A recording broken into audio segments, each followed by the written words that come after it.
Hello and welcome to Unacademy. I welcome you all to the first session of this year for the Hindu analysis. A happy new year to all of you. I hope that this year is going to be the year where you will triumph and reach the dreams and the goals which you have set out to. So good morning to all of you. Now before we begin, to make sure that you achieve your dreams, we have a 60% of what we call as offer running under Resolve 2025. You have a 12 months course for 23499 and an 18 months course for 24999. And more than that, if you take 18 months, you will automatically get what is called as CSE Assure, under which if you don't crack the examination in 2026, you will get a 12 months extension. There are certain conditions for that you will find in the description box. However, a 12-month and a 18 months course as of right now, using the code IS English, so that you can be tagged to our team and you can get mentorship sessions from us. Therefore, this is the right time. With this new year, you should have the first resolution that I will make sure that I clear this examination and become an IS officer. So use this opportunity to join our family if you haven't. Okay, with this, let's look at the topics which we have to cover. As always, you will find the PDF of this session or the PPT of this session in this Telegram channel. Scan it and you have to just join it. You will get it within the next 2 to 3 hours once this session is over. You will also attempt the 5 questions which are added to the main Unacademy IS English Telegram channel, for which the description also is in the description box, and you can find the link there. And therefore, you can use all of these things together to make sure that your current affairs is strong. Now, we have 7 interesting topics, 2 related to another. I have some MCQ questions for you to practice, some mains questions for you to understand. The first, we will take a stock taking, which is what happened in 2024 with regards to UNFCCC, UNCBD, UNCCD, and UNINC. I'll discuss all of these conventions and then I'll go into the current affairs part of it. Then we'll discuss fighter jets. There have been multiple images which have come through from the Chinese Shandong province, and we have to understand what is the issue there. Further, 2 topics related to another, which is enrollment and dropout ratio. Both are complementary to one another that way. And thereafter, we'll again update you on something which ISRO is trying to do, which is docking in the space with 2 satellites. Thereafter, 3 inductions which are going to happen in the next 10 days. And last but not the least, nitrates levels are quite high in groundwater in close to 440 districts, and we have to discuss what is the implication of that. So 7 topics, GS paper 2, 3, prelims oriented, some related to defense. I hope that this will be comprehensive enough to make you understand everything. So good morning to all of you. Can we begin our analysis? And happy new year to everybody who has just joined. Okay, can I get everybody's assertion? Are we ready for this session? Yes, sir. Great. Okay. The first is related to UN environmental summits and what went wrong in the year of 2024. Now, there are 3 to 4 things which we first need to understand as static, and then we can understand what is the context of this article. Now, when it comes to climate change, the solution lies in multilateral institutions, because you and me and neither one country can do anything about climate change until unless we as humans, as mankind, come together and do something about it. Because we as humans have altered the environment in such a way that, be it air pollution, water pollution, land pollution, or be it basic global warming because of adding too much carbon, it has to be a joint effort. Now, the problem of multilateral institutions is consensus, which is we all have our own priorities. We 4 friends and 4 family members cannot agree on one thing, what to eat or what to order. We are talking about nation states agreeing to create a certain action plan which can alter the history of humanity and make sure that we give our future generations an earth which is habitable. So therefore, the problem here is multilateral. Meaning, even if we have bilateral intervention, we have to understand that most of the 192 countries, 96, they have to come together.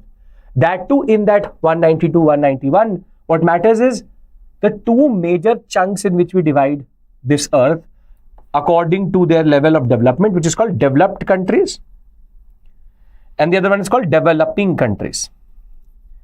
There is one more category, which is least developed countries, called LDCs, the most vulnerable to the process of climate change.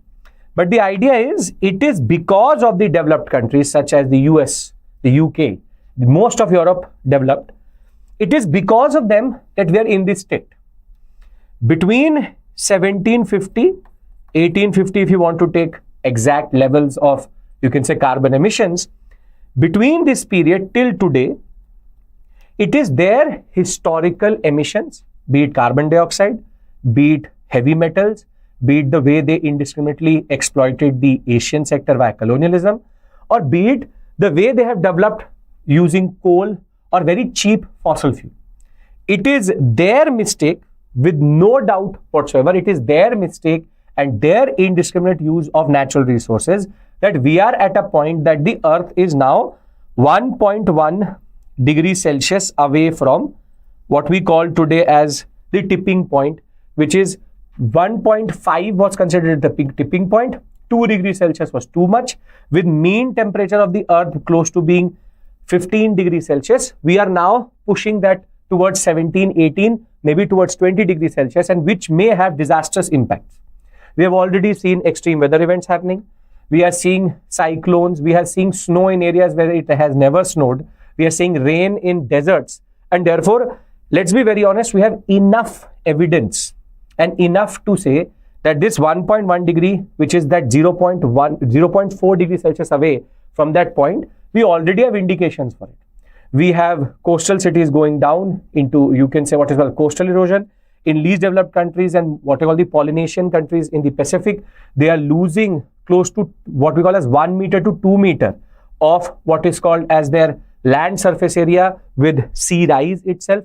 We are seeing glaciers melting at a point, and therefore it's a very interesting way in which we start our 2025 by remembering that in a way we are pushing the earth into a zone where we will never be able to come back.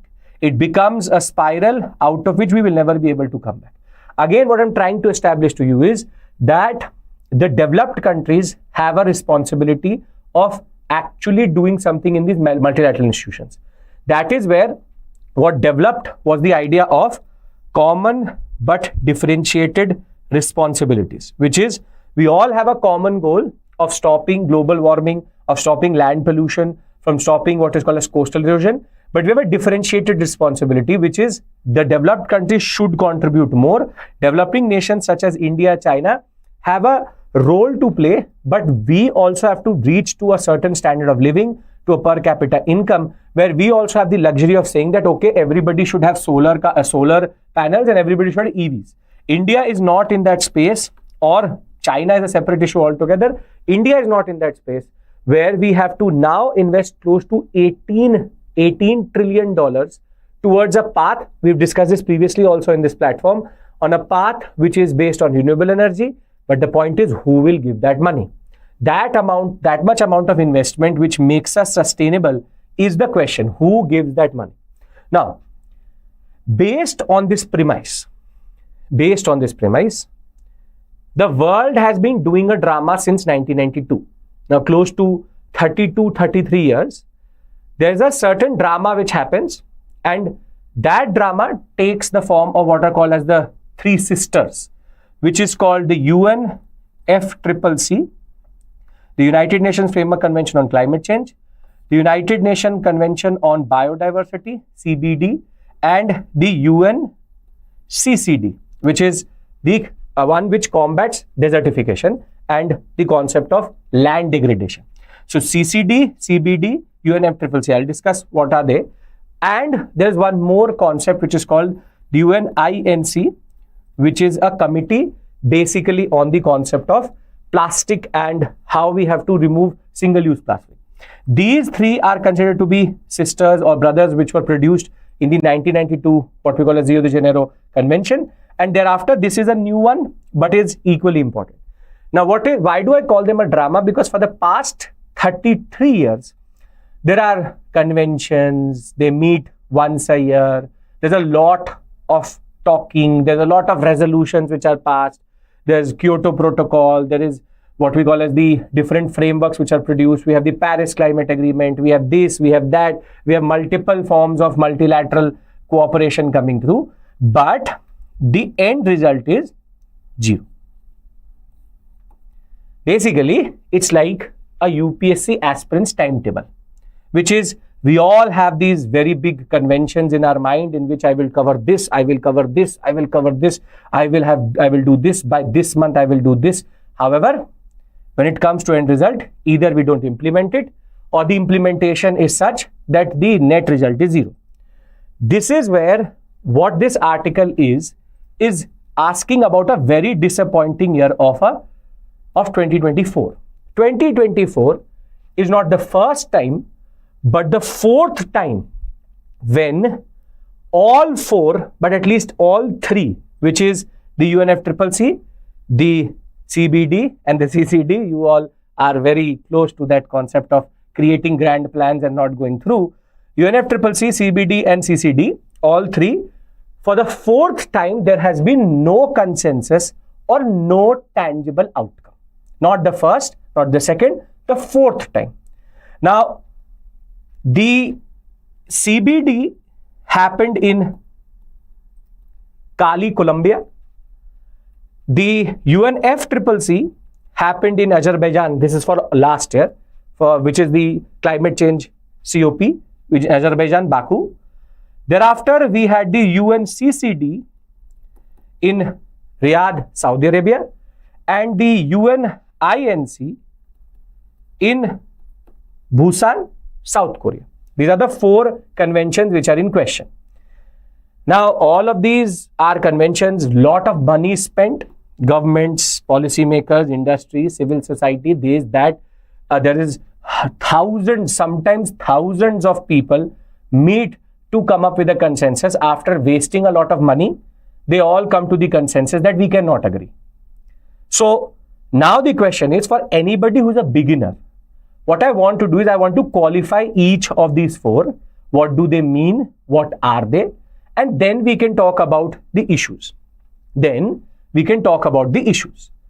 Now, the first is called the United Nations Framework Convention on Climate Change, the UNFCCC. The first to emerge out of the 1992 Earth Summit, Rio de Janeiro, and it was adopted in 1994. This one is specifically for global warming, and which is related to too much carbon and what are called as greenhouse gases being emitted into the atmosphere. Greenhouse effect is important for the earth. That is what keeps us what we call as in that mean temperature of 15 degrees Celsius. However, if we tip over that, then it pushes the earth into a certain cycle, which in turn relates to the rising sea levels, and thereafter a whole cascading effect with more cyclones. The surface temperature will change on these ocean beds, and the ocean, you can say, surface, which in turn leads to further more change in salinity, which in turn leads to destruction in what is called as biodiversity. So out of this convention, out of this rather Earth Summit as it was called, three things came out. One is called UNFCCC, the other one is called Convention on Biodiversity, and the Convention on Combating Desertification. There are the three sisters, the three brothers, which came out. Now, there are close to 198 signatories to the UNFCCC, including India. And the two most important words which you would have heard if you're doing UPSC preparation, you would have heard about it, which is Kyoto Protocol and the Paris Agreement. Now, both standard static concepts. The Kyoto Protocol, which came out of the Conference of Parties which is the third time which they met in 1997, this was considered to be the most important because it created the concept of common but differentiated responsibility and a very complicated form of legally binding concepts where if you do not meet your targets, you were then at a disadvantage, and there were what we call as penalization when it comes to the carbon market, carbon trade, the concept of carbon credit, all were talked about in the Kyoto Protocol. Since 1997, we have gone through multiple rounds. With regards to the Bali round, talking about the Bali action plan, we will act now. Then we had, for example, the Copenhagen argument where the concept of financing started to come through. That, okay, you want to go down a certain path, but who will pay for it? And this is where climate finance started to become a new vocabulary term, which was quite important. Thereafter, we had the Doha Agreement, where the greenhouse emissions, a certain percentage for the first time were decided, how much would they reduce it by. And thereafter, the most significant, which is what is called as the COP21 and the 26, both being very important, but Paris Climate Agreement is considered to be the most important because it created a tangible target, which is 1.5 degrees Celsius to 2 degrees Celsius. We have to keep within it.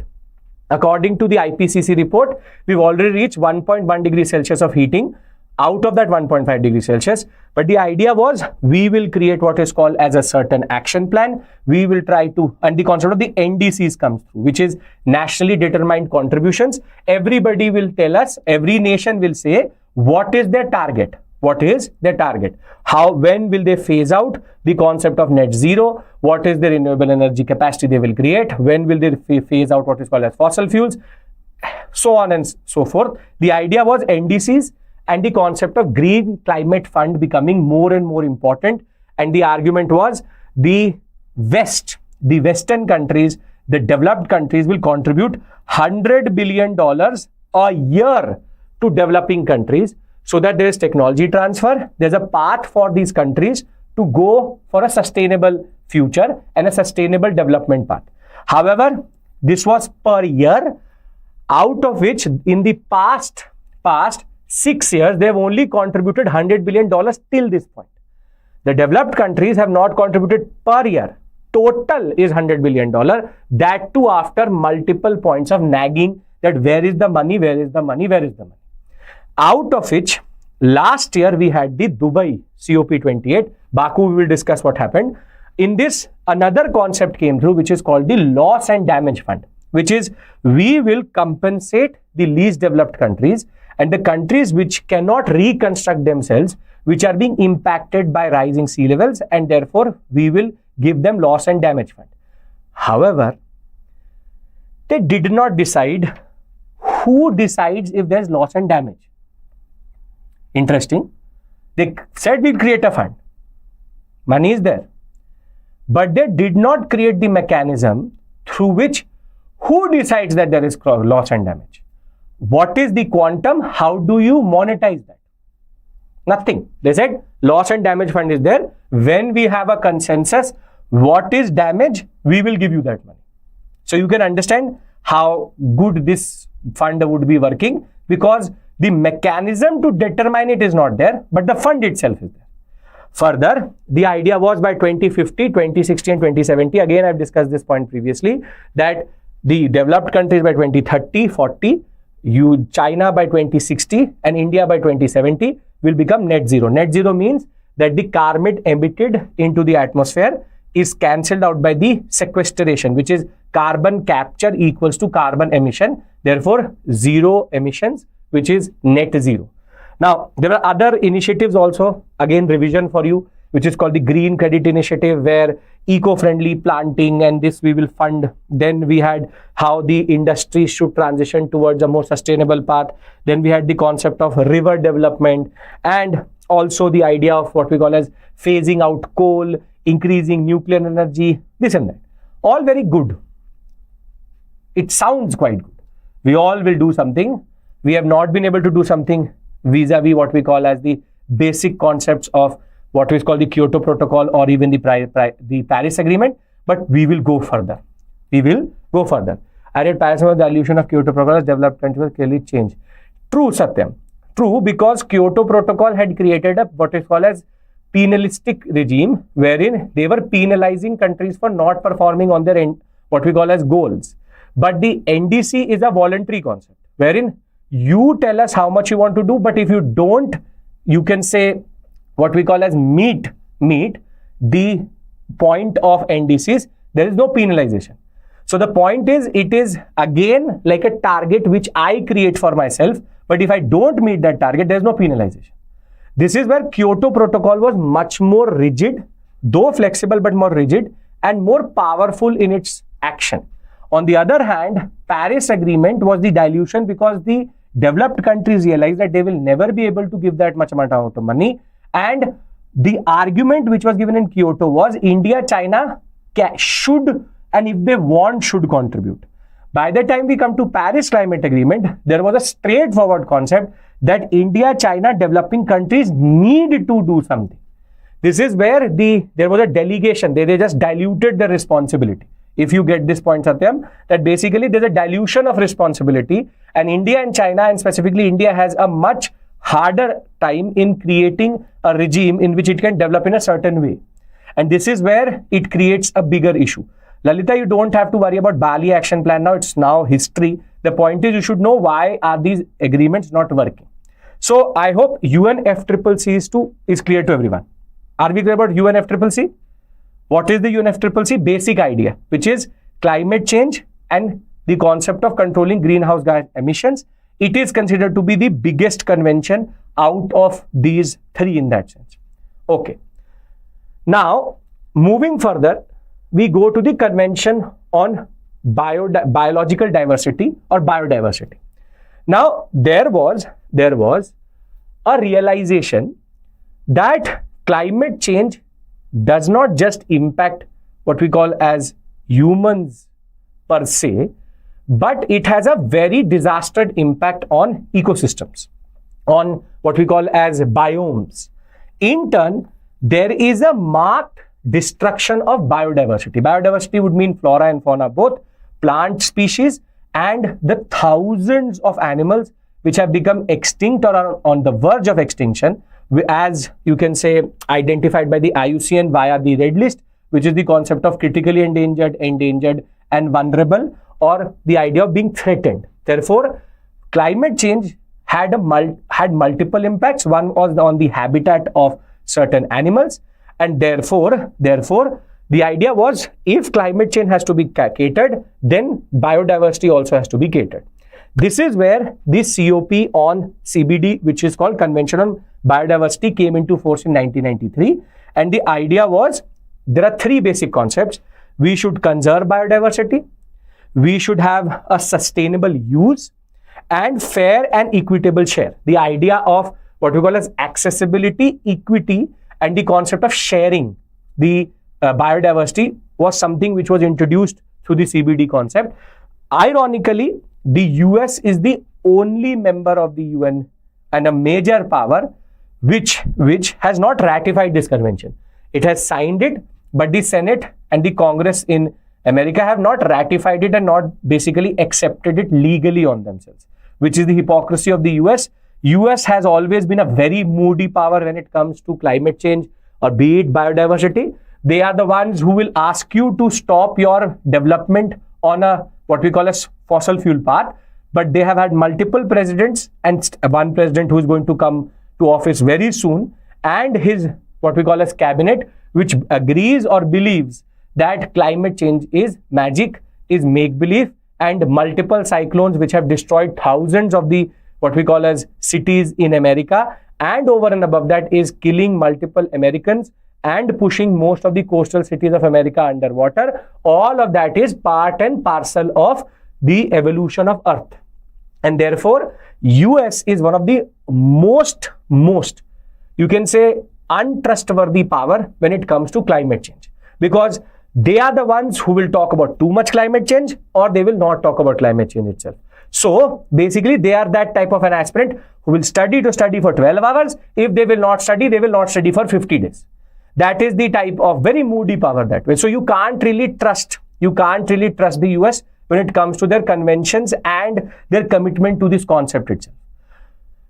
Adding to it, you have what is called as the United Nations Convention on Combating Desertification. It's called UNCCD.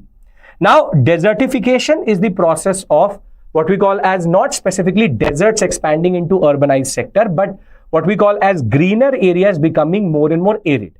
That aridity can be because of two things. Either it is climate change based, wherein, for example, the deserts slowly but surely are creeping into the cities which previously used to be maybe 50-60 kilometers away. There are multiple cases of the Sahara Desert actually creeping and expanding itself.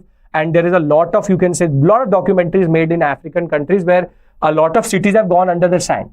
That is called desertification. But the idea here is of what we call as land management and land use. You also could have the reason of what is called as urban heat islands, which is because of the environment which is created, concrete based, no green, you can say green cover, and a lot of glass being used. The temperature of a certain city could be higher than the cities or the areas around it. You would have seen that, for example, if you're in a city, you find it very, very hot. However, as soon as you go into the villages, it is much cooler in the same temperature.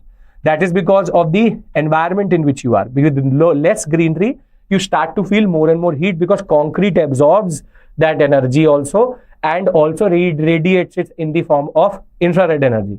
And therefore, the idea was we have to create an international regime in which we understand sustainable land management. If we don't understand that, the arid, semi-arid and dry sub-humid areas are expanding or in a way creeping, and we have to in a way stop these people from becoming more and more vulnerable. We have to save them also, and we also have to in a way make sure that the urbanized areas don't go under this concept. This convention again is related to drought, it is related to soil productivity, land management, quite important that way. Now, these three conventions you would have heard somewhere for sure, I think, which is the concept of UNCCD, CBD and FCCC. Have you previously heard about these three? These three are something which you would see in every book, every standard book, every static material, you'll find these three. So I hope that these three should be sorted, because this is now considered to be static UPSC environment. So it's not something out of the box that way. Compensatory, in which companies usually plant various itself is CBD as. See, Satyam, the problem with that is, firstly, it is not enough. Second is, compensatory afforestation in India is problematic because you are not obligated to afforest the same area. So I can destroy something in the Western Ghats and then do compensatory afforestation in Rajasthan, which is not the same thing because of the species and because of the impact. So that is the idea here, that compensatory afforestation in India, it has its own problems. Campa Act itself is problematic, which has been discussed. Germany and Europe countries were closing nuclear plants. That is Deepika, the realization that a renewable path is more expensive. Very good point. Germany and France both, though France has close to 70% of its energy coming from nuclear plants, Germany and France actually have closed a lot of nuclear plants because of the issue of nuclear waste. However, in COP28, there was an idea that we will triple nuclear energy because a path based on solar, water or wind is so expensive that nuclear seems to be more cheaper. I've discussed this previously on this same platform, where if India wants to go a nuclear path, it is 4 trillion less and needs less resources, from 2 lakh square kilometers being empty. Renewable energy needs 4 lakh square kilometers, while nuclear needs only 8 lakh square kilometers. So the idea was, this is a realization by the West that fully phasing out nuclear makes no sense.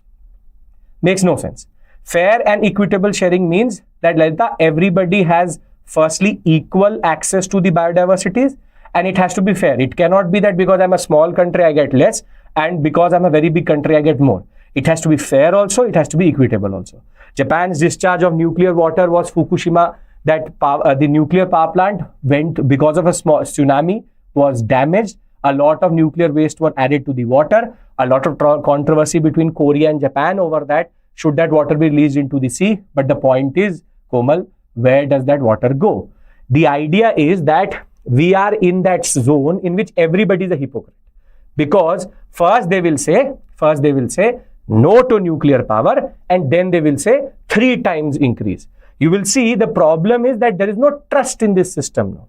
Now, the one convention which I wanted to specifically discuss with you is this one, which you may not have an idea about because you'll not find it in standard books, which is called the UN Intergovernmental Negotiating Committee. Please pay attention to this because this is important.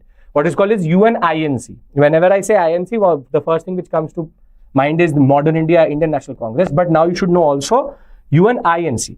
This is a key body which was established by the UN Environment Assembly, called the UNEA, and it is a legally binding instrument. Again, legally binding only in name, means that you would have to in a way meet the what we call as protocols. If not, you will then be penalized. That is their concept of legally binding. And this is on plastic pollution, which is, as it turns out, that microplastics have been found in the Pacific at the deepest of points, which means that plastic which is non-biodegradable has permeated throughout the marine environment, throughout land use, and plastic remains one of the biggest issues when it comes to how we use our basic commodities, and phasing out plastic is important. This is where it is under the resolution 514 of 2022. It is legally binding on plastic treaty, and there have been other conventions also. First time they met in Uruguay, then in France, then in Kenya, and this time in Busan in South Korea. This is an important one. This is a specific instrument which has been created, which is called UNINC on plastic. So plastic pollution remains an issue. We all have two types of plastics. One is called single use, you have multi-use. Single use plastic would be that small fork which you use to eat when you're eating at a small corner, you can say shop. You will use that plastic and throw it away. The dual use or multi-use plastic would be, for example, the plastic bottle which you have, the one which you use to drink water. You don't throw it away once you drink out of it, you use it multiple times. Single-use plastic is problematic because single-use plastic is discarded. It can be pushed into landfills, but it will not, what we call as biodegrade, which is it will not break down. We are now developing bacteria and algae which can break down plastic, but that's a separate issue altogether. But the idea is plastic persists and can persist for thousands of years because it will not be broken down by the organic material and the bacteria present in soil, and therefore plastic has now become such a big problem that we are finding it in what we call as deep sea creatures. Microplastics have permeated till that point. A polythene bag is also single-use plastic. So these are the four conventions which they're talking about. Again, I could have done without this, but I hope that you like the context. I could have easily said 4 conventions, 4 places they met, and then I could have moved on to what are the issues. But again, I'm trying to go from 0 to 100 so that you understand everything. So we are now at that point where if I say UNFCCC, the concept of UNCBD, CCD or INC, it makes sense to you? Does this INC talk about microplastic? It talks about everything related to plastic, which is how to phase it out, how to create an agreement about it, how to basically come to a consensus, what is the path, everything related to that, Satya. Okay, we're on the same page here? Okay. Now, in 2024, all these 4 conventions have met, but no conclusion came out of it. Now, the problem, or for you, what is important is why, what is the impact, and what is the way forward. Does INC in the same origin? No. INC has a separate origin. It is a separate 514 resolution. INC is like, if you cannot have a convention, you then basically enter into a, you can say, interim arrangement. So it is like a emergency committee which is established on issues which may develop later. UNFCCC, CBD and CCD tackle things which were important in the 90s. Now, there are 3 heads in which we have to understand this now. Why, impact, and way forward, because that is how you are going to write an answer. So why is that none of these conventions gave any form of tangible outcome? So first we are now answering why. Why was there no consensus in all 4? Here, the first thing which is talked about is called divergence in national and international priorities. See, the argument which the author gives is, when we talked about developed or when we talk about developing, so Sibia, that is why you have started Ignite batch, very good. That is why I am giving you basic context. Current affairs makes sense with static, but I'm trying to give you as much detail as possible here. I'm trying to qualify every term I'm using. Just watch it with a little bit of more focus and you'll be sorted. Don't worry about that. We make it a point to discuss smallest of points, so don't worry about that. first plastic made by human decomposed. No, that is true, Prasant. That is true. We have now plastic which can be decomposed and we have bacteria, but it is not at a mass scale. Meaning you and me don't use it. It's all in an experimental phase. Now, what the argument comes out of this article is that developing nations and developed nations have different interests and priorities as of right now. Developing nations want finance, want money and capital to shift to sustainable future. Further, they are talking about their economic constraints, that at the end of the day, we do not have the same capacity as a developed country. Further, they are talking about technology transfer. If you have the technology to have a better nuclear reactor, give it to us. And at the end of the day, it is about the challenges which these nations face generally because of being on a development path, which may or may not be the best path in that regard. On the other hand, developed nations have a separate issue altogether. Developed nations have domestic pressures and they are now facing bigger and bigger challenges in funding a sustainable future. The best example of this is America. There is a rising tide of what you call as skepticism and the idea that there is negativity developing within the Americans, that why should Americans fund a sustainable future for India or China or any other developing nation. So there is so much domestic pressure that this is called inward and outward looking policies. Most nations are now started to, after COVID-19, look inwards, which is they want to keep their domestic population happy. They want to keep their interests in control. They don't want to be pressurized in the process of political pressure. There have been multiple governments which have changed, but the idea is there is more and more inward looking policy rather than thinking like the Earth Summit, that we all are part of the larger mankind, humankind, and therefore we should think about the Earth. Here people are more concerned about their own political parties, their own political interests, their own small issues, but that is where there is incongruence in priorities. That is why as soon as a multilateral institution meets, there is versus politics and there is two divergent trends, which is at one point the inward looking policies of a nation is dictating their understanding. On the other hand, the idea that we all have to come together, everybody wants to agree to common but differentiated responsibility, but nobody wants to act on it. So yes, we have a differentiated responsibility, but Trump is a very good example of removing fiscal support. He will do that because he will rather want to push that money into the other lobbies which he represents. It is not specific to America, but it is specific to the West itself.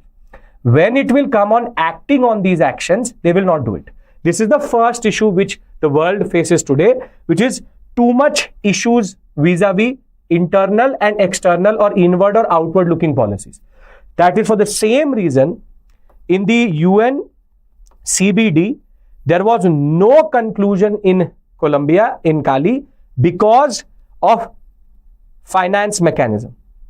So the whole convention broke down over the question who will finance the concept of biodiversity conservation. Same way in Baku under UNFCCC. Now I'm giving you examples. This is the first example. This is the second example. And Baku UNFCCC, the question was $1.3 trillion per year is needed for a sustainable future. The question was, if we were going to go down a renewable path, $1.3 trillion per year is needed. And the negotiations broke down on who will give it. If you go by historical responsibility, it has to be the West. It has to be the West. I think we all agree to it. that the West vis-a-vis the developed countries have a historical responsibility to provide this money. However, because now with the recessionary trends, with Russia, Ukraine, the rising gas prices, the rising, you can say, fossil fuel prices, there is a very big denial in this system which has developed. No, not our responsibility. Yes, we acknowledge that $1.3 trillion is needed, but we are not responsible to give it. And therefore, Baku and CBD are two examples which prove to us if there is no financial mechanism, same thing. One more issue was, for example, in South Korea. In South Korea, when they met for plastics, the disagreement over which the plastic concept was actually, this INC broke down, was that developed countries say zero, phase it out by this year. But developing countries such as Vietnam, such as China argued that our whole economy is based on the production and use of plastics. So how can we phase out without getting compensated for it or going for a better future? If there is no alternative for plastic which is cheap, there are alternatives to plastic. But if the polythene bag which you use is for 500 rupees, for the thing which you put into it is for 10 rupees, will you use that plastic bag?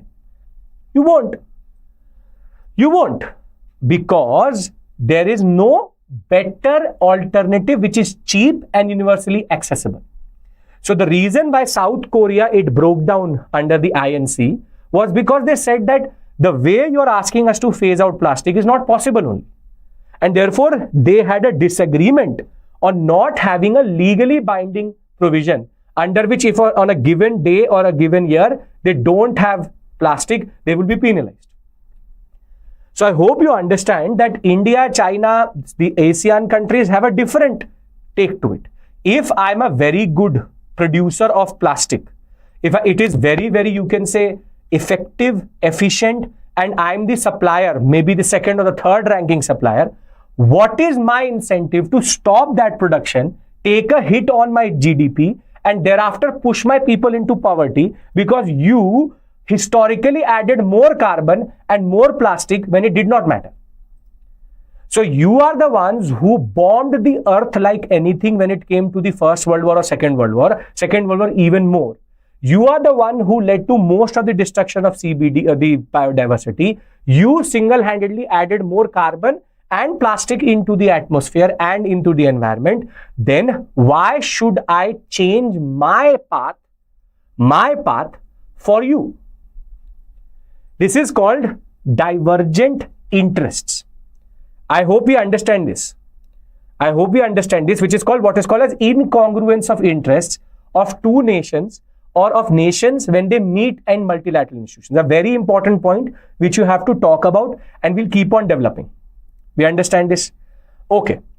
Thereafter, the second is monitoring plus enforcement. This is the biggest issue.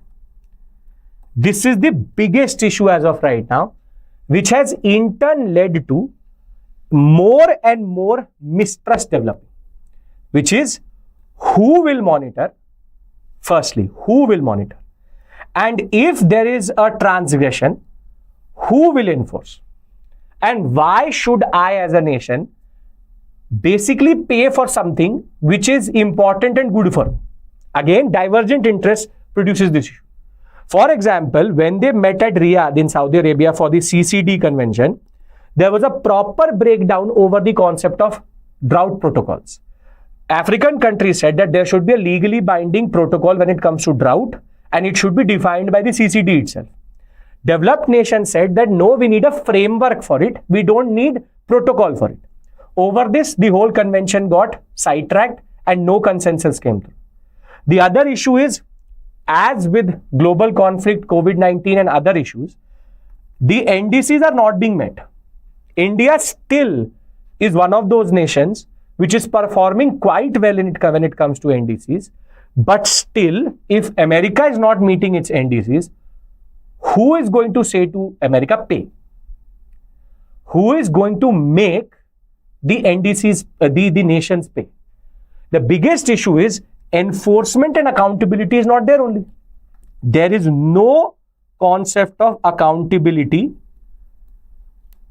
in this global order as of right now, and which only leads to trust going away. Imagine that you give the assignment which I gave you on a certain day, that you have to give it to me on 3rd January. You work day and night to give the assignment on 3rd January. But then I am ready to accept that assignment on 15th January also, and I don't penalize that student. Is this a fair system? Is this a fair order? Does it create trust between you and me? Does it create trust between nations? And the idea is no. Because then what is the incentive of meeting the 3rd January point? It's not fair. It's not fair. And that is where the equity and the fairness of the global order is coming. So this is a very interesting point which is being made, which is that monitoring and enforcement is problematic. So if we take these two things together, which is first divergence of interest and monitoring and enforcement issues, what is the impact now?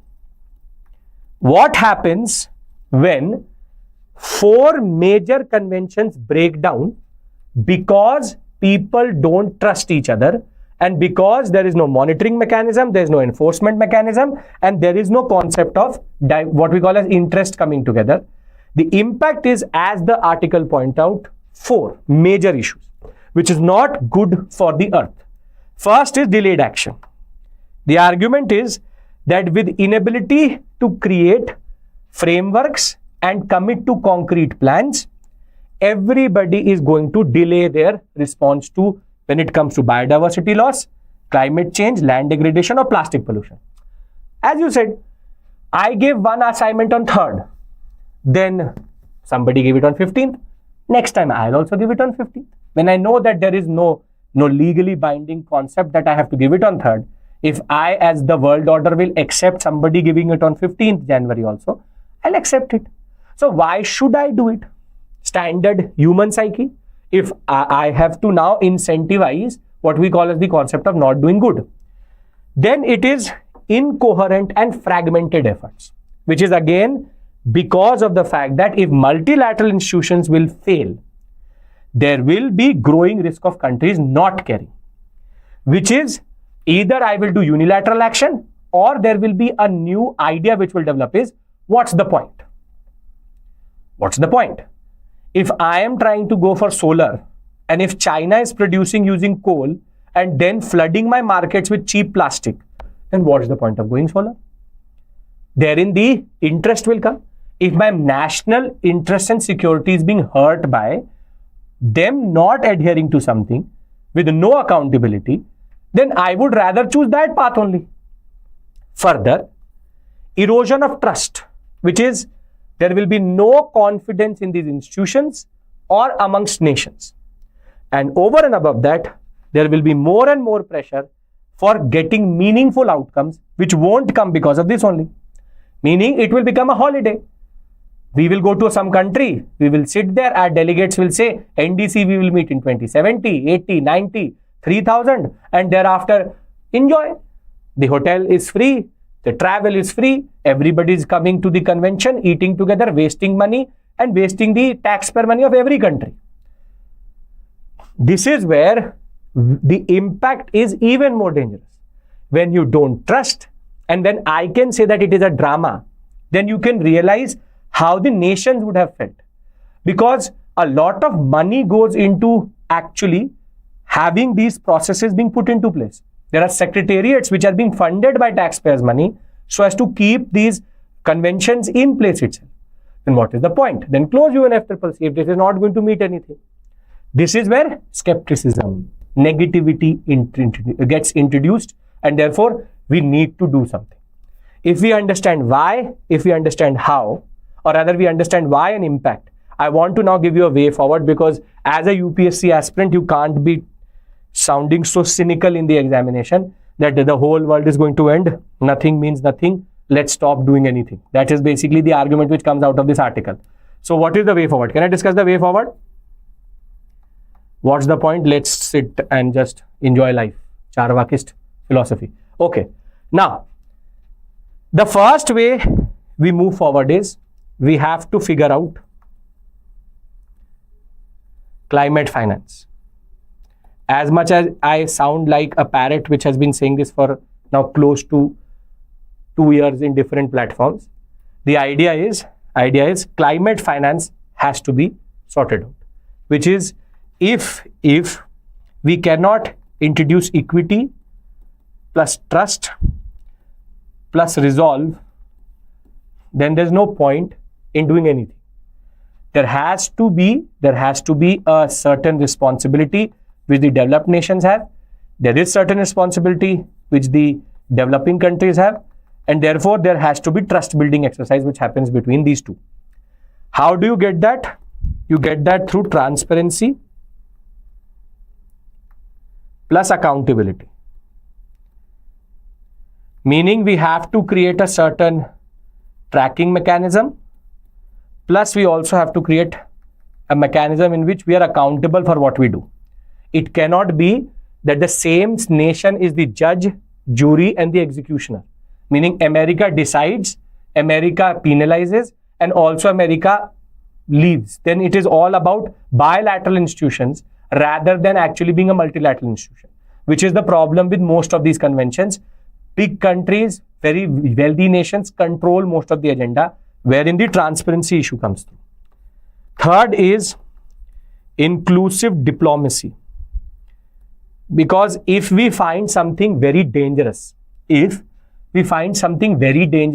for example, for the world, let's have an inclusive diplomatic approach where we bring all nations together. Could be you bring in private players. Private players are always important, but they cannot fund the path in that sense. So diplomacy has to be such that everybody is taken on board. Okay, we have found a certain problem in a certain sector. This is problematic. We all have to now take a call. It has to be inclusive. It cannot be that America-based politics is now dictating everything. Fourth, and this is very important for you as an aspirant also, focus on implementation. Because a lot of you are saying we are new students and some of you are going to give the examination. Making a timetable is the easiest part. Implementing is more difficult. You know that. So let's make targets and conventions which are something which can be implemented. Unrealistic targets can never be met. Remember this as a thumb rule for your preparation also. If you think that you can cover 5 chapters of a given book, plus also cover whole of ancient India, and then also go for a certain walk, and plus that you can also cover current affairs, then you are basically trying to commit suicide. You will never actually meet it. Have realistic, sustainable targets, not just for climate change, but for yourself also. This is where focus on implementation. Whole of earth approach, which is holistic approach. Yes, why not? Last but not the least is an acknowledgement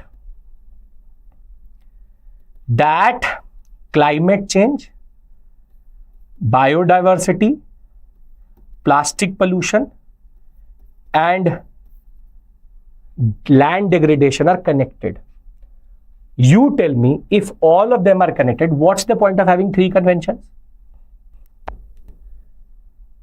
Climate change has an impact on land, which in turn leads to land degradation, which in turn has an impact on biodiversity. And therefore, if plastic pollution is the biggest issue which leads to land degradation, why are we always trying to bifurcate this whole concept? We can have one convention which brings all of these 4 things together. So when it came to ozone depletion, you did the best thing possible because it impacted the West countries first, because it was upper latitude. What is called the Montreal Protocol is the best example of how, if nations come together, they can reverse the process. The ozone layer depletion has now started to reverse because it basically impacted the higher latitude nations more, and therefore it was the West which was getting impacted. Because climate change impacts the equatorial countries, the tropical, the torrid zone countries first, which are mostly the global south or the least developed countries, nobody cares. Now, what to do with all this information? I have discussed with you three things, rather four things. What is UNFCCC, CCD, CBD and UNINC. Thereafter, I've also discussed with you the concept of what is the why, impact, and thereafter last point, which was the way forward. Now, there are two types of questions which can come through. The first one is something like this. Using the concept in the, you can say, article and then making a question out of it. 4 UN environmental summits failed to create a consensus in the world in 2024. Discuss what are the reasons and impact of such development. This is a pure GS paper 3 question and a very good one. That way gives you a moment in which you can use all of this information. I hope you will be able to write the current affairs, body, you will be able to write the reasons, and then you will be able to write the impact. I hope all of this is sorted. Now I'm going to push a question which is based on basic things which I've referred to in this past hour. Tell me if you're able to answer this question, because that is a very basic thing you should know for going forward. Okay, we'll push a poll now. So consider the following pairs. UNFCCC, don't have to answer in the chat box. UNFCCC, Baku, UNCBD, Kali, UNCCD, Busan, INC on plastic, Riyadh. Which of the above are correctly matched? There should be a poll which should be in front of you. Please answer. Why Global South affected more? Because the way the water level increases or the impact of climate change is more pronounced along the equatorial axis or around the tropical zones rather than the higher latitudes. They have a different issue altogether, but the most important point of what we call as land going underwater or what we call as coastal erosion is more pronounced in the global south, which is basically this whole zone in and around the Tropic of Cancer and Capricorn. Okay, come on, everybody answers this question. We move forward. This was the biggest article that was comprehensive and important for your understanding. So let's try to use our basic argument and whatever we've learned in the past 1 hour. Okay. I'll give it 1 more minute.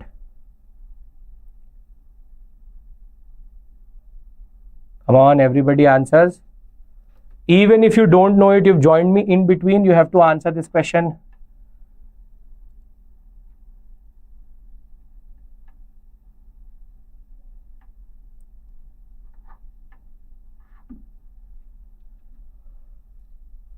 Great.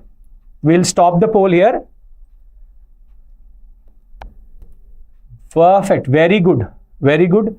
54% of you are totally correct. This is correctly matched. This is correctly matched. Baku, Azerbaijan, Kali, Colombia. This is reversed. CCD was in Riyadh, Saudi Arabia, and Busan, South Korea, plastics. This is a PCS UPSC question if you look at it. So basically 1 and 2 right, perfect, and 3 and 4 incorrect. Great. Okay, moving on. We now move to a text and context article which is based on a very interesting dilemma which India faces today. We all know that we have a problematic neighbor in the concept of Pakistan and China. And because Pakistan and China together form a certain power complex, India as of today faces a very big dilemma, and the biggest dilemma is its air superiority. We have one related to air superiority, one related to the Navy, small topics, but recently something very significant came through on social media, and that is this video. This video which you see here comes from the Sichuan province of China, and there are 2 fighters in this. This one, which you see here, and the other one in the background, this one. There are 2 fighter jets, Chinese fighter jets, which are in context here. And the problem is that if you look at these 2 fighter jets, one is a very identified J-35, but the other one which you see in front of you right now is a 3-engined, what we call as long-range bomber or fighter jet if you want to call it. And this is where China has stepped up and is doing a lot of testing when it comes to its Air Force.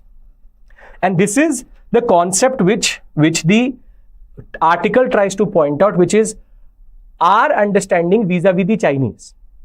Now, as of right now, in the past 2 weeks, China took the West by surprise by showing 2 major stealth fighters, one naval ship and a scientific research ship, which is going to now also do deep sea exploration. More than that, this is well timed because the IF is now considering all its options. Now, there are 4 things which you should understand here. Again, very comprehensive. I will try to break it down for you. What are generations of fighter? What is this J-35 and 31? The then argument, what is India's prowess and what we call as strength in this sector? Now, first we need to understand what is called by generations of fighter, because people are calling this fighter jet 6th generation, which is problematic, but it's at least a 5th generation fighter, and India has Rafale, which is a 4.5 generation. Now, 1st generation fighters were mostly used during the Second World War and were basically turbojet engines, fast but not very well endowed when it comes to stealth or maneuverability. So 1st generation is basically 40s and 50s. Then you get 2nd generation fighters. Unfortunately, India still uses a 2nd generation fighter, which is also prone to crashing, which is called MiG-21, which is a Russian fighter which we use. New technologies, delta wing and guided missiles. But again, in stealth, meaning how good they are in evading the radar, they're not very good in that. 2nd generation fighters were again a product of the Cold War politics and used in that period quite a lot.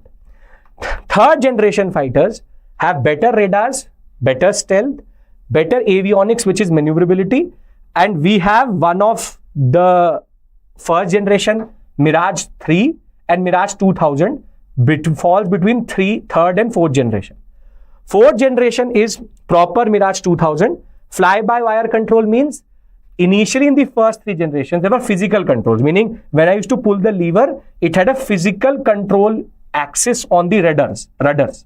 Now, fly-by-wire means that everything is electronically controlled. Fly-by-wire is now used, for example, in cars also for brakes, meaning when you actually push the brake, you're not pushing the brake. You're pushing a sensor, which then converts it into the concept of braking. This is called fly-by-wire. Fly-by-wire is the way we use modern commercial airlines also. Nothing is actually attached directly. It is all the computer taking input and then transferring it to the said sensor. Then we have 4.5 generation, in which both Rafale and Sukhoi 30 MKI, the most important 272 such fighters we have today as of right now. And this is where better stealth technology, much faster, better payload delivery.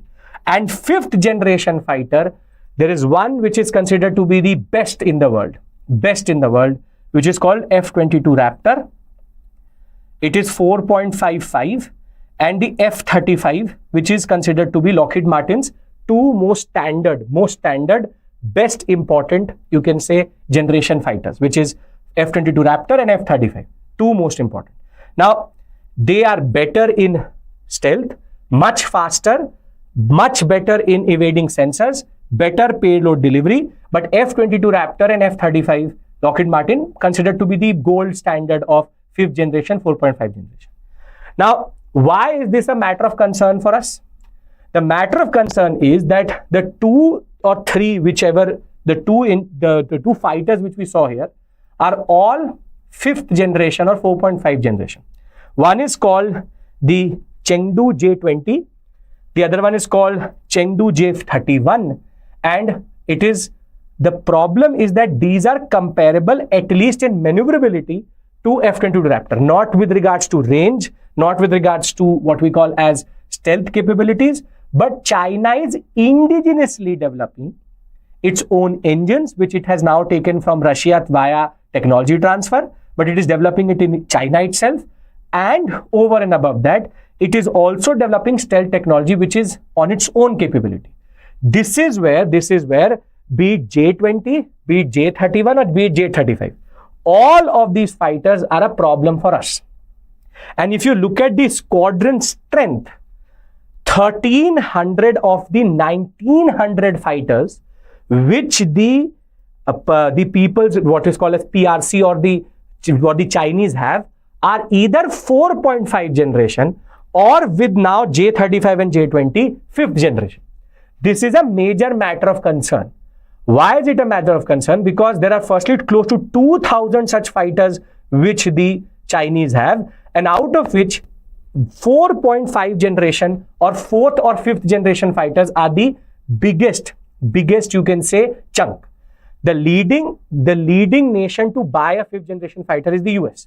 But US does not give F-22 Raptor and F-35 very quickly.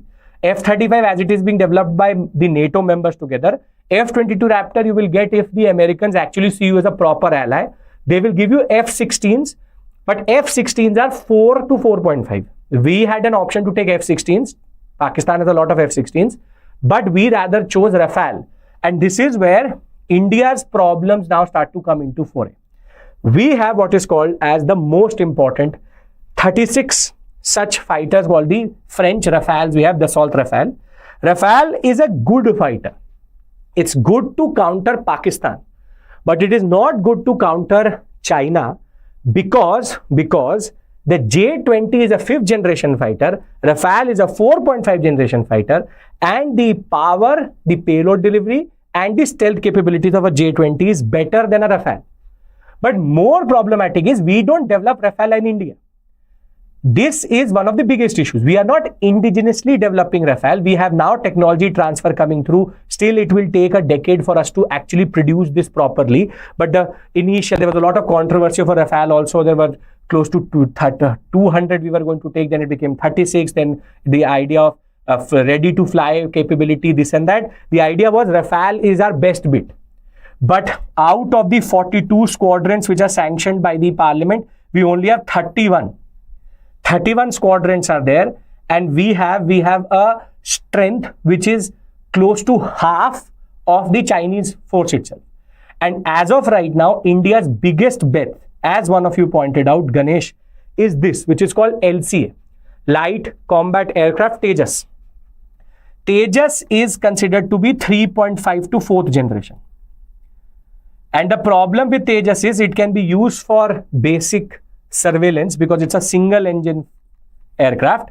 Now, because this article has been written by a personality who's linked to this whole concept, he argues that the timeline for India is very problematic. Looking at China developing J20, J31, J35, India's, as of right now, strength is only the LCA Tejas which gets developed in India. He has also pointed out that General Electric's GE, which gives this F404 engine, India's biggest Achilles heel in this is engines. We do not have the technology, we do not have the capability to develop our own engines, aero engines. F404 and F414.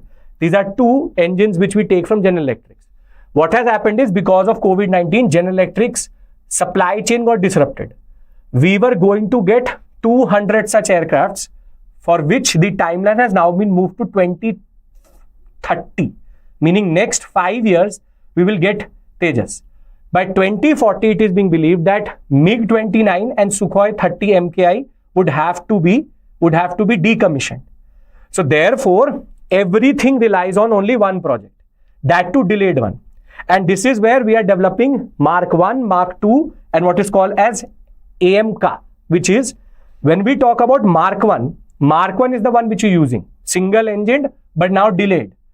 Second is twin engine, which we will develop as a 4.5 generation, but this timeline has now been shifted to 2030 to 40. And the timeline for a proper 5th generation fighter which can be developed in India is 2030 onwards, for which supply chain and timelines have to be sorted out. This is where the argument which the article makes is India has to do something about its engine making capabilities. Just being, you can say, reliant on GE for 404 and 414 makes no sense whatsoever. We have to diversify, we have to acquire. Just developing the Tejas model from Mark 1 to Mark 2 to Mark 4 makes no sense with the timeline which we already have. It is being believed that by this year, 30 to 40 MiG-21 should have been decommissioned. Now, that will not happen. Because Tejas deliveries have been delayed by 2 years, therefore MiG-21 still will be used. Now tell me, and this is a very standard question, in 2024, where 6th generation fighters so-called are being developed by China, should India be using a 2nd generation fighter? Should India be using a 2nd generation fighter? In the generation of 4th and 5th, we are using a 2nd generation fighter. Most of our pilots who are lost in non-combat accidents are because of MiG-21s. So if you look at the overall picture, this is where it becomes more problematic. This is where it becomes more, you can say, you have to understand the plight of the Air Force as of right now. We all have to take, or India as a nation has to take a more, you can say, concrete step towards this. So what is the way forward? Way forward is aeronautical engineering research, aero engines, and more than that, if we are trying to develop indigenously everything, we can't leave everything for decades. 10 years forward, 20 years forward, we know how it works. We have committees which are established, which will recommend something, then that will be implemented after 10 years, and that to the amount of investment which is needed, either use the PPP model or something else. Now, what do you do with all this information is more important for you. This is something. I recently read that Elon Musk suggested the US is behind China in terms of 6th generation. See, that is Satyam rhetoric. Maybe China is developing engines which Pakistan is now paying for, which don't work after 400 hours of flight. That is not the point. The more you research, the more you develop, the better you become. In India, we are not trying to do that only. China's engines have turned out to be problematic. There's a proper article which says that the J-20s which have been taken by Pakistan recently, Pakistan is still acquiring more, have now become unserviceable. But the point is, China is trying to develop at a pace where it is doing mistakes, but it is developing. We are still being very cautious, and we are using approaches which makes no sense in a world which is now fraught with bigger and bigger threats. This is the point you have to understand. Musk will always say that because he is going to keep the F-35 project alive, because in F-35 there's a lot of money which has been pushed in. F-35 itself is a problematic aircraft. But the idea is, we have to now not sleep on this. We have to take action, and this is a question which UPSC will ask you in GS paper 3, which is India's military air supremacy is a function of our ability to procure aero engines and technology transfer. Elaborate. Function means that we can only become what we can if we get aero engines and technology transfer. What is the logic of that? Try to understand this. You as a UPSC aspirant have to now tell us a path in which we have to prioritize this research. It's about understanding and acknowledging that there's a problem. And if we understand that, then we can do something about it. Military procurement in India is a problematic concept, and the argument which is being given is given by a frustrated person writing this article as a retired, you can say, Air Force personnel, who says that governmental procedures are taking too much time. By the time we take a call on the 5th generation fighter, 7th generation fighter will be there. This is the basic point which I'm trying to argue. Are we sorted about this? Are we sorted about this? Use it as a rhetorical point, but these type of questions do come and matter in the examination. Okay. Now moving on to climate finance, equity, trust, resolve. What do you mean? What do you mean by that is only when you have equity, which is equitable distribution, trust, and everybody wants to resolve something, then only climate finance will develop as a viable concept. Okay. Now we have two articles which give you a lot of data, but a very dangerous and problematic data. One talks about enrollment, the other one talks about dropout. Now, when it comes to the education system, when it comes to the education sector, COVID-19 was a major disruptor in this sector. And what this data points out is that we are seeing two alarming developments. Enrollment is falling. Though people are enrolling, whatever, by a crore it has gone down. Once they enter into the schools, the dropout rates in certain states which were good is now also going down, which is going up rather, which is people enter, that number has gone down, and the people exiting has increased. So, based on what is called as the Unified District Information System for Education, which is called UDIS Plus, which is produced by the Ministry of Education, this tries to capture the dropout rate, the enrollment ratio, the number of teachers, and the infrastructural aspects of different schools. Since 2013-14, it was introduced. In 2018-19, there was a little bit of digitization, which is enrollment data needed to be cross-checked. This is where it turns out that we have seen a decrease of 1 crore students who did not enroll vis-a-vis last year. Vis-a-vis last year, there's a crore of students, 10 million students who did not join this system. Now, there's a lot of information here. I'll tell you what to do with it. First, you look at the basic trend. In 2018-19, total enrollment was 26 crore students, which increased in 2019-20 by 1.6% to 26.45 crore. This then fell in 2020-21 compared to 2019-20, and it reached to 26.3 crore. So from 26.45 crore to 26.3 crore to now reaching to the level of 24.8 crore. So it first went up, then down, then again up, and then down. So from 26.08 to 26.45 to 26.3 to then again, now it has reached to a point where it went up and down. Why am I telling you this? In the examination, this 26 crore doesn't matter. What matters is the trend. In the trend, if they say, now pay attention to this line, if they say that the enrollment ratio or the enrollment in schools in India have been steadily increasing, that statement is correct or incorrect? Has it been steadily increasing? Yes or no?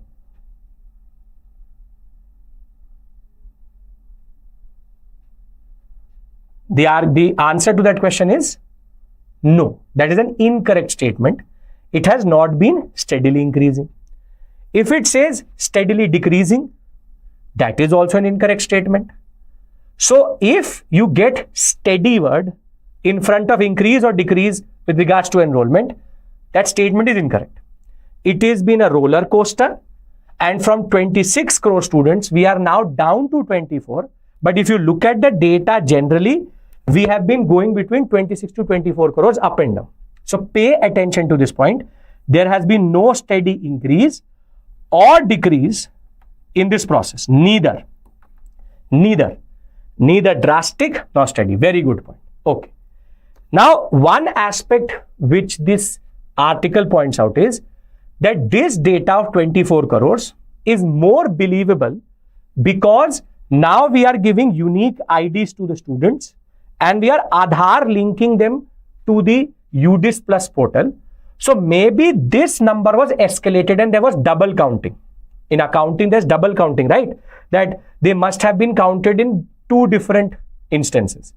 So therefore, what the government of India says that maybe by next year we will have a better understanding because now we can adjust for the double accounting error which may have happened in 2018-19. With digitization, we have sorted this out. So now what I've established to you is the first point, which is steady decrease and increase is now sorted, which is now this statement makes no sense. Now let's go to the second aspect, which is in which states do we see that? So the idea is enrollment ratios have been decreasing everywhere, but in certain states it is more. Bihar, Uttar Pradesh and Maharashtra saw among the highest dropouts in enrollment. Now, this is where this data again is overwhelming but has not to be learned.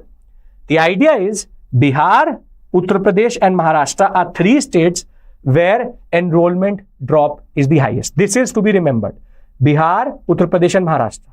Three areas where we saw the highest decrease. Then if I add the second article to it, that was about enrollment. This is about who are in the system, how many of them are dropping out of that system. This is where, though a larger number of students are within the system since 2019, but for every 100 girls who enter the schooling system, only 80 complete that. This is an increase. This is an increase from 73 to 80. On the other hand, for boys, this is at 77, which was 72 previously. So if you look at the overall data, it shows improvement, which is if 100 girls enter the system, 80 complete. If 100 boys enter, now 77 complete. This was 73 and 72. Good. But if you look at this part of the spectrum, it becomes problematic, which is in Bihar and Assam, the dropout rate has now gone properly red zone. And Karnataka and Rajasthan have now emerged as bigger problems. In Karnataka, previously for every 100 there was 79, it has now become 76. And same from 73 to 70. And in Bihar, it is 40 and 38.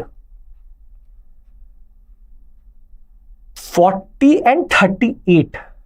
Meaning for every 100 students entering, close to 60 to 70 students are not completing, dropping out from the primary or secondary education. Again, this data doesn't matter, but the states matter. Karnataka, Rajasthan, new trend.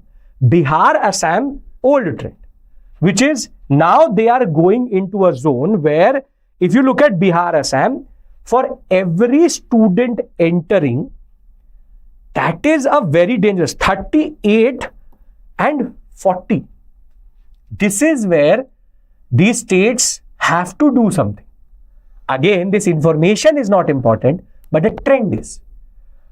The trend is Bihar has problem in enrollment also, has problem in dropout also, but Karnataka, Rajasthan are emerging as new forerunners in this.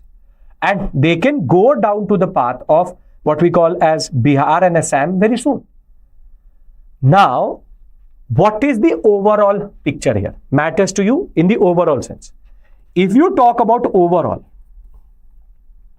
if we talk about enrollment, now pay attention. There has been no gradual, steady increase or decrease. It has been up and down. Further, it is UP, Bihar and Maharashtra. UP, Bihar and Maharashtra, which have enrollment issues.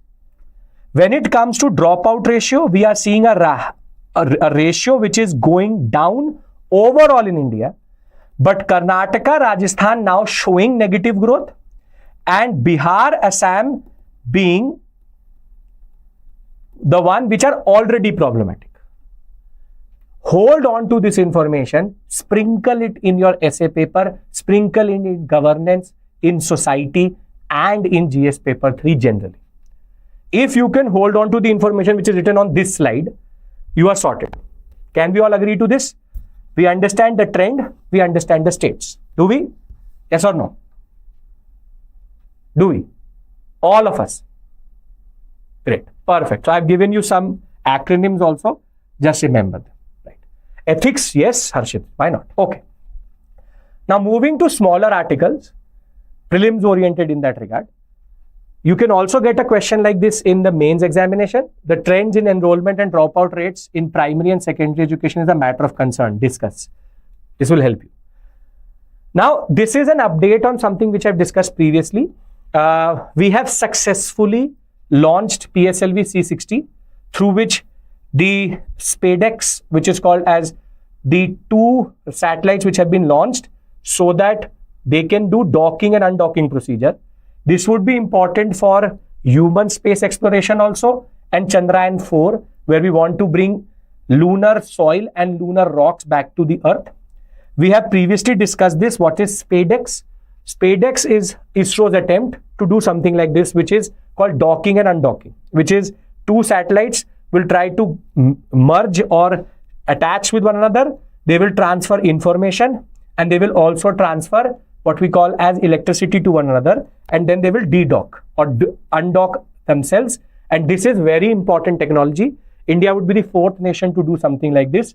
This is a very important mission for Chandrayaan-4 and for Bharat Antriksh program, which is to have an what we call as space station where supplying what we call as goods and what we call as resupplying it will be important. For that, it is important that we succeed this. This will happen on 7th January.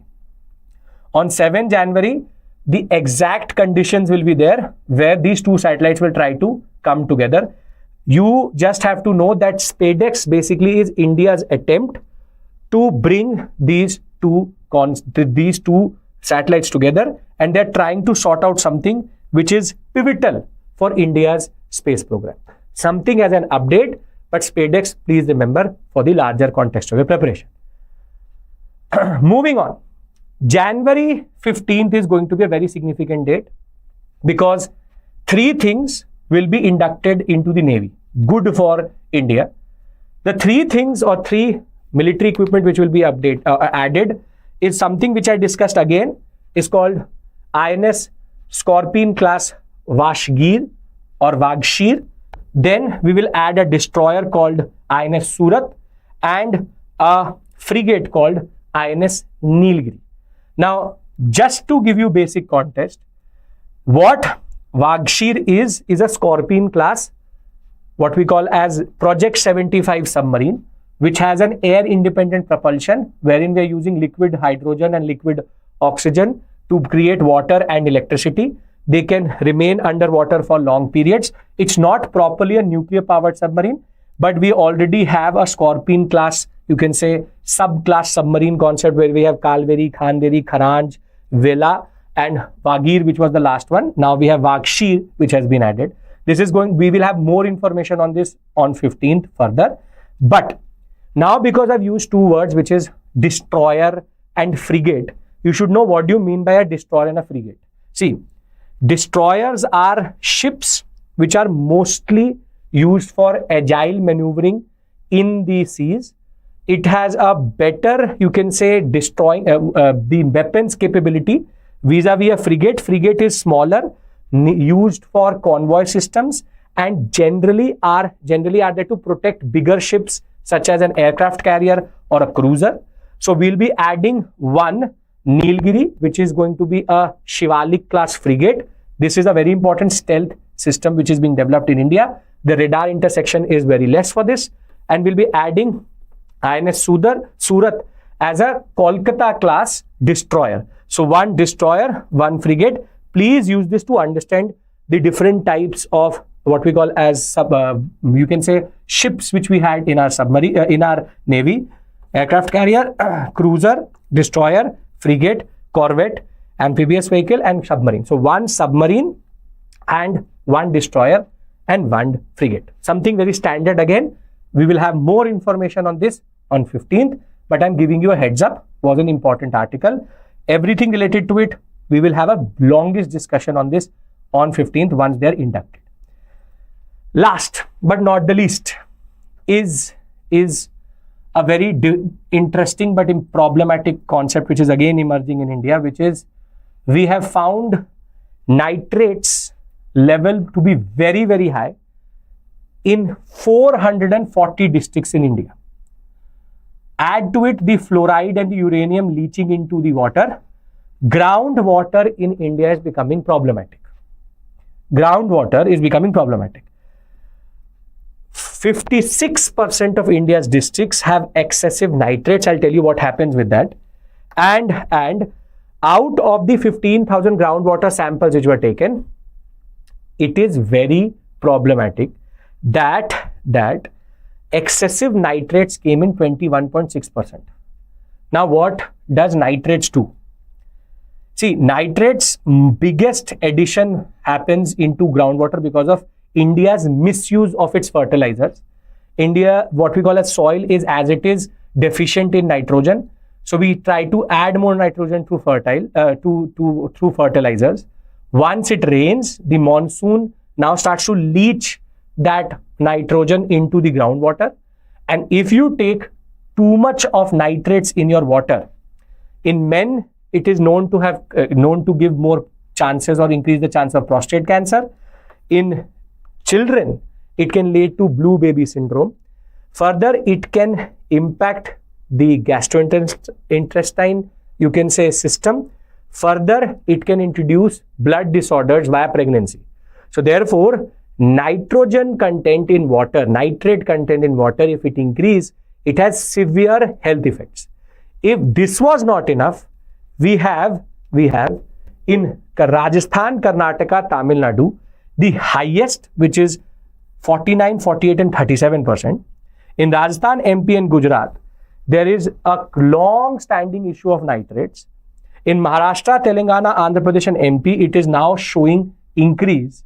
But we now also are seeing fluoride poisoning through water because of fluoride levels being high, and uranium leaching through the soil in Tamil Nadu, Andhra Pradesh, Punjab, Haryana, Gujarat, Rajasthan and Karnataka into groundwater, which people are ingesting, which is creating genetic issues. It is leading to what we call as radiation poisoning. And therefore, if you look at the overall picture, this is a problematic concept. This is a problematic concept because in the larger context of things, most of the Indians don't use any water purifying systems. You would have seen, wait. Now I should be clear. Everything clear now? It was buffering. It should be now sorted. Is it? Okay. Everything's fine? Okay. So on this note, we've discussed 7 different articles.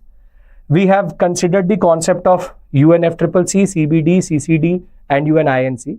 We discussed the issues in multilateral institutions. We've discussed India's dilemma when it comes to the Indian Air Force. We've discussed the induction which is going to happen of the 3 new INSs, Nilgiri, Surat and Pashgir. We've discussed the concept of the dropout in enrollment ratios, increase in dropout ratio, and we've also tried to understand how India is facing multiple problems when it comes to water pollution and heavy metals, nitrates, uranium and other things being leached into the groundwater resources. So if you like this session, thank you so much. I will see you tomorrow. Please do like, share and subscribe to our channel. We try to make it as comprehensive as possible so that anybody who has a little bit of knowledge of static or complete knowledge of static, it's either revision or learning for you. Use the code IS English to buy the course through which you can be tagged to us.